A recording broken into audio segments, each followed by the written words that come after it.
Ekonom sebagai penasehat kebijakan.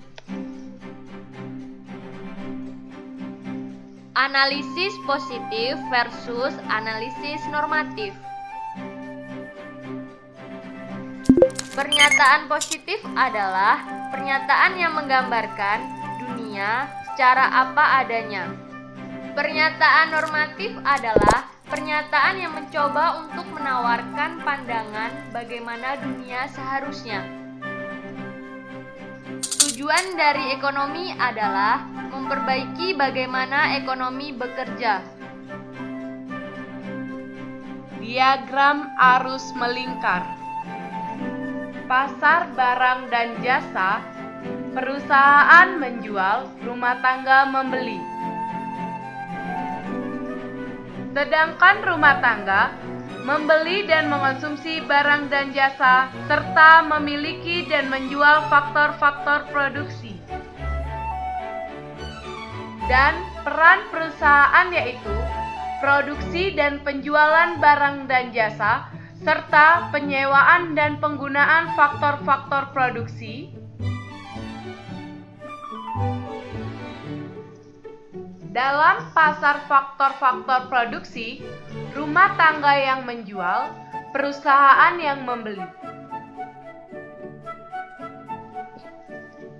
Dari diagram tersebut, kita dapat mengetahui tentang perputaran arus bahan baku dan produk, serta perputaran arus kas.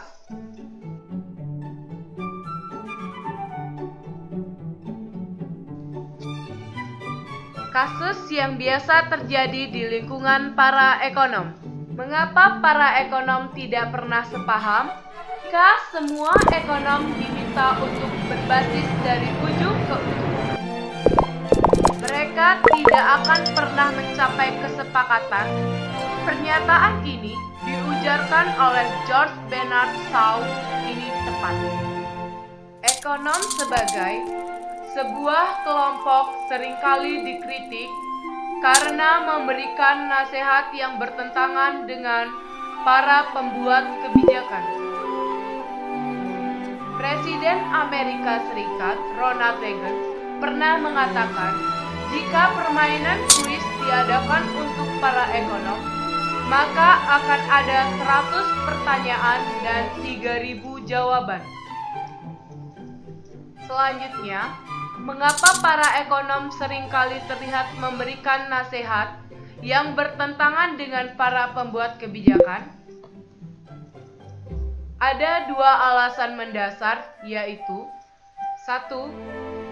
Ekonom mungkin tidak sependapat atau setuju dengan keaslian teori-teori positif alternatif mengenai bagaimana dunia bekerja. 2. Ekonom mungkin memiliki nilai-nilai yang berbeda, sehingga memiliki pandangan normatif yang berbeda pula terhadap kebijakan apa yang seharusnya dilakukan.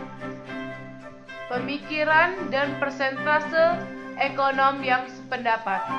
1. Batasan dalam biaya sewa mengurangi kualitas dan kuantitas rumah yang tersedia. Persentasenya sebesar 93%. 2. Tarif dan kuota impor biasanya mengurangi kesejahteraan ekonomi umum. Persentasenya sebesar 93%.